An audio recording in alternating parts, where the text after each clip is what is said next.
एक ऐतिहासिक शहर जहां परंपरा इसकी हवा में है। गुजरात के कच्छ जिले में स्थित यह शहर अपनी संस्कृति और अपनी धार्मिकता के लिए जाना जाता है। भारत का यह खूबसूरत शहर हर रोज भक्तों की मधुर मंदिर की घंटियों और प्रार्थना मंत्रों के साथ जागता है। 26 जनवरी 2001 भारत का 52वां गणतंत्र दिवस। इस दिन की शुरुआत लोगों द्वारा भगवान की पूजा करने, स्कूलों में ध्वजारोहण करने वाले छात्रों और सभी के चेहरों पर मुस्कान के साथ हुई थी। कोई नहीं जानता था कि यह दिन 1,02,637 लोगों के रोने के साथ समाप्त होने वाला था।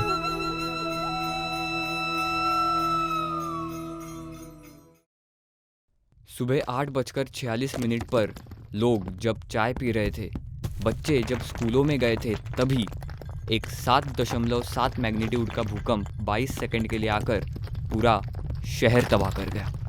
1,000 people feared dead as a huge earthquake shakes the Indian subcontinent. भुज में भूकंप के बाद जो तबाही हुई उसमें कितने लोग मारे गए, इस पर अब भी अटकलों का दौर जारी है। Earthquake in India has made headlines around the world, both for the more than 12,000 people who lost their lives. इस बीच मलबे में दबी लाशों के सड़ने से इन इलाकों में महामारी फैलने की आशंका जोर पकड़ने लगी है।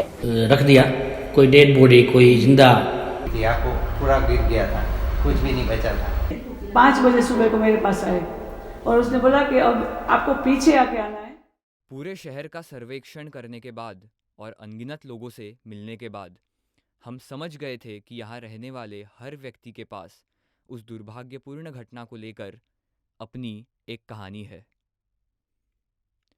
हम ऐसी ही और कहानियों और अनुभवों की तलाश में थे और यही भुज में रहने वाले राजेंद्र गौर और उनकी पत्नी प्रीति गौर से मिले।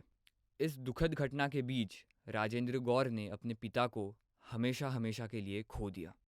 26 जनवरी 2001 को सुबह 8:45 पर भूकंप आया। उस टाइम तो हम लोग घर पे ही थे। मेरे फादर दर्शन करने के लिए बाहर निकले थे। वो दर्शन करके वापस घर पे आ रहे थे तो यहाँ पे जो गली में आए तब हमारे बाजू में जो एक अपार्टमेंट था वो पूरा गिर गया, वो उसके नीचे आ गए। तो हम तो इधर घर पे ही थे कि भूकंप पूरा हुआ बाद, उसके बाद हम नीचे उतरे और फिर तपास किया तो कहीं पे उनका पता नहीं मिला। फिर हम पूरा दिन इधर ही खड़े रहे थे। फिर 3 दिन के बाद जब ब्रिटेन से सब वो लोग आए थे सामान लेके, उन्होंने जब तपास किया तब और JCB से सब उसका हटाया सब मलबा, तब उसके नीचे से उनका डेड बॉडी गिरा।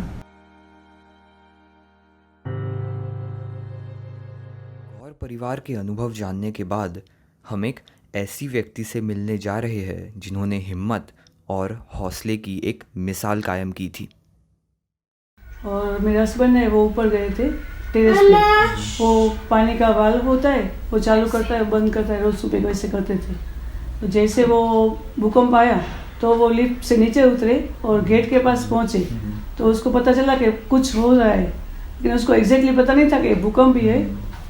फिर उसने सोचा कि कुछ हो रहा है, मैं देखूं बाहर जाके, ऐसे होके फिर वो बाहर गया रोड पे गया तो मेरी ये बिल्डिंग थी पूरी 7 माले की, वो 1 मिनट में तो नीचे आ गई।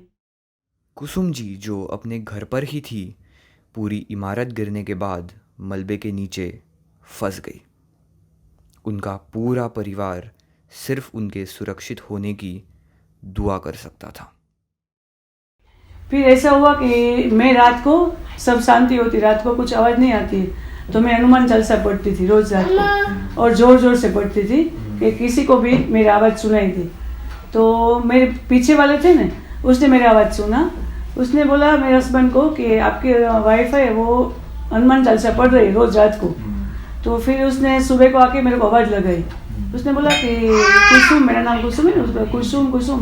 तो मैंने बोला हाँ मैं सुन रही हूँ और मैं हॉल में हूँ। तो वो बोलता एग्जैक्टली कहाँ पे हो? तो मैंने बोला जहाँ पे मेरा टीवी है ना उसकी बाजू में ऐसे हूँ मैं। तो बोला ठीक है।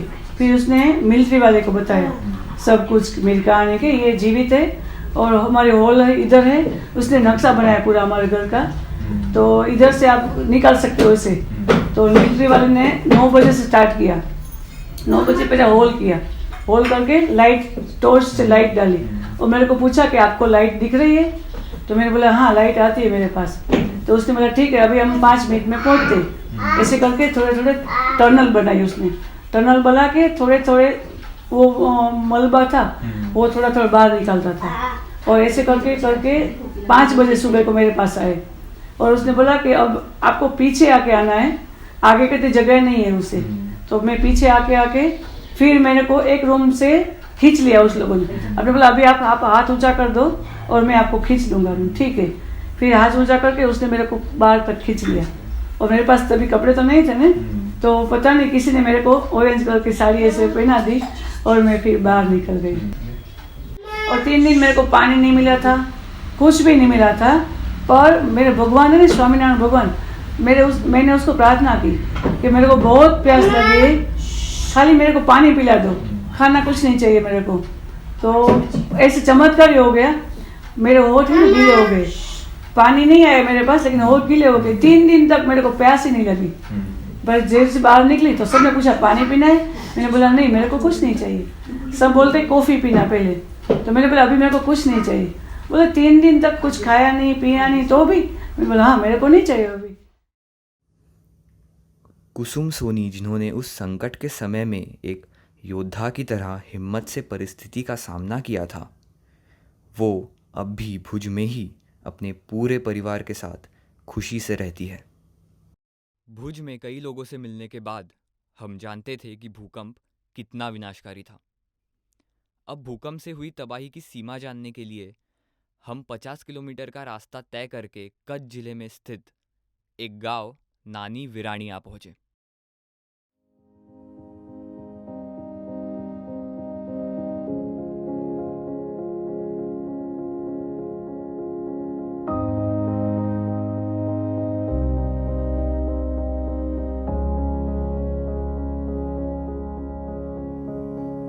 यहाँ हम मिले पृथ्वीराज काला से, जो इसी गांव में दुकान चलाते हैं। 26 जनवरी को 2001 में मैं मेरे घर पे था, दूसरे माले पे शेविंग कर रहा था और बाथरूम में ऐसा लगा कुछ, यहाँ पे क्या एयरफोर्स है तो कोई हवाई जहाज निकला होगा। बाद में एकदम हिलना चालू हुआ कंटिन्यू अर्थक्वेक, और मैं फिर घबरा गया, पहली बार देखा था। तो बाहर बालकनी से मैंने छलांग लगा दी, गिरा और पैर में मतलब चोट आई, दर्द होने लगा। हमारे पास वाले एक है हमारे पड़ोसी, फिर उनके साथ में गया हॉस्पिटल तो पूरी गिर चुकी थी और सभी पेशेंट आपने जो अभी बताया जुबिली ग्राउंड में सभी को मतलब ऐसे ही रख दिया। कोई डेड बॉडी, कोई जिंदा, मतलब डेड बॉडी ज़्यादा थी, ट्रैक्टर से या ट्रॉली से ऐसे सब इकट्ठा करके रखा था। ये बस यही है। और काफ़ी बिल्डिंगें गिर चुकी थी। ये सब देखा मैंने, फिर मुझे तो ऐसा लगा ही नहीं कि मुझे लगा है पैर में कुछ, क्योंकि डेड बॉडी भी इतनी थी, बाकी बिल्डिंगें बहुत गिरी। नहीं, हमारा जो एरिया है वो बाहर का है, बाकी जो ओरिजिनल जो भुज है वो पूरे फोर्ट के अंदर है। गढ़ जानते ना, फोर्ट, जो उसके अंदर क्या था कि भाई कोई घर में रहे, बाहर जाए तो भी इतनी गली कि 2 साइकिल भी सामने निकल ना सके, और घर में रहेंगे तो घर गिरेगा। और कुछ लोगों को ऐसा हुआ है खुद का घर नहीं गिरा, तो बाजू वाले का घर गिरा, तो उसका घर मतलब गिर गया। ऐसी हालत थी मतलब। और पुराना भुज जो था एकदम मतलब पूरा ऐसा गली कुची जैसा, आपके मुंबई में जो धारावी एरिया नहीं दिखाई देता, बस ऐसा ही मेरा मतलब। ये मैं बोला जो फोर्ट के बाहर है, बाकी का जो डेवलपिंग हुआ जब बाहर का, इसलिए कोई मतलब 7 मीटर के रास्ते हैं, तो ऐसा कोई नहीं हुआ कि कोई। और सभी जो बांधकाम था मतलब भुज का बाहर का जो एरिया है उसमें नुकसान हुआ। अगर कोई आदमी मरे ना तो बिल्डिंग में 7 माले की या 6 माले की बिल्डिंगें बहुत गिर गई। उस दिन ऑन द स्पॉट ही मेरे ख्याल से 10-12 बिल्डिंग तो हाँ गिर गई। बिल्डिंग में ज़्यादा से ज़्यादा मौत बिल्डिंग में हुई, और ये पुराने फोर्ट वाले भुज में। बाकी हमें कुछ हुआ ही नहीं है सर। मैंने आपको बोला नहीं कि मैंने छलांग लगाई, पैर में दर्द हुआ, तब पता नहीं था कि पूरे सिटी में क्या हाल है। हॉस्पिटल गए। अब एक्चुअली क्या हुआ था, थोड़ा मतलब ऐसा दबाव आ गया, 10-12 फुट से छलांग लगाते हैं तो, और किसी की डेड बॉडी देख लो, ये सब ऐसा सीन देख लो कि कोई बहुत सारे मरे पड़े हैं और कोई इंजर पड़े हैं। तो ये तो फिर ऐसे ही सिटी में अंजार में उस दिन 26 जनवरी थी। स्कूल में छुट्टी थी, लेकिन रैली थी ये प्रजासत्ताक दिन की। तो अंजार सिटी भी ऐसा ही है, तो मतलब एकदम गली कुची, छोटी छोटी गलियाँ। तो उसमें रैली में मुझे एग्जैक्ट याद नहीं है, लेकिन शायद 400-500 ऐसा कुछ है बच्चे इसमें मर गए थे। और ऐसा सभी बोल रहे थे। तब तो मैं छोटा था, 20 साल का था। बाकी कई ने बोला था कि भाई रात को गाय कुत्ते बहुत भौंक रहे थे और गाय एकदम भड़क रही थी। ऐसा हुआ था। अर्थक्वेक 2001 में आया, उसके बाद पूरे 10 साल तक, मतलब 2011 तक बारिश सभी साल हुए अच्छी ऑल ओवर। मतलब कुदरत कुछ मारता है तो कुछ देता भी है। गुजरात में भावनगर डिस्ट्रिक्ट है, वहाँ पे छोटे छोटे अर्थक्वेक आते हैं, मतलब आफ्टर शॉक जैसे, वैसे मतलब छोटा छोटा कि भाई बैठे हैं घर में तो कोई बर्तन की आवाज़ आती है, बस तो पता चलता है कि भाई आफ्टर शॉक को जैसा कुछ आया। वहाँ पे बहुत चला। और अर्थक्वेक आया एक्चुअली कच्छ में एकदम ज़ोरदार से। और उसके बाद भी 3-4 साल तक तो ये अभी भी 20 साल बाद भी अभी आफ्टर शॉक तो आते रहते हैं। पृथ्वीराज जी से हमें ये पता चला कि उनके गांव में कुछ खास नुकसान नहीं हुआ, पर भुज पूरी तरह से तहस नहस हो चुका था। किसी ने अपने माता पिता को खोया था तो किसी ने अपने बच्चों को। भूकंप के उन चंद पलों ने पूरे परिवार ख़त्म किए थे। इस मुश्किल वक्त में गुजरात की सरकार ने लोगों को हौसला दिया और कुछ ही दिनों में देखते ही देखते भुज वापस अपने पैरों पर खड़ा हो गया। हमारे प्रधानमंत्री श्री नरेंद्र मोदी ने भी हाल ही में इस घटना को संबोधित किया था। मैंने अपनी आंखों के सामने कच्छ भूकंप के वो दिन देखे हैं। हर तरफ सिर्फ मलबा ही मलबा, सब कुछ ध्वस्त हो गया था।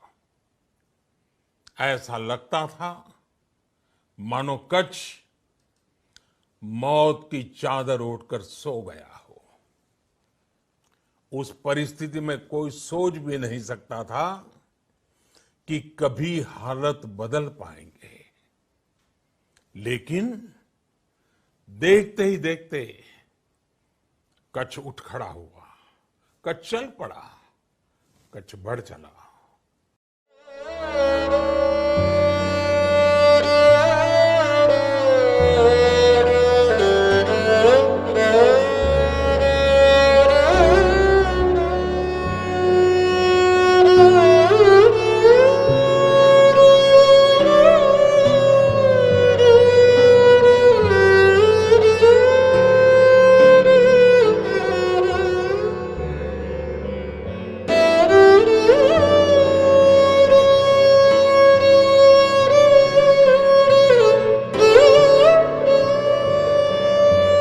भुज के उस भूकंप की अब काफ़ी कहानियाँ हमारे पास थी। भुज वाकई में एक अद्भुत शहर है और इसे अद्भुत बनाते हैं यहाँ के लोग।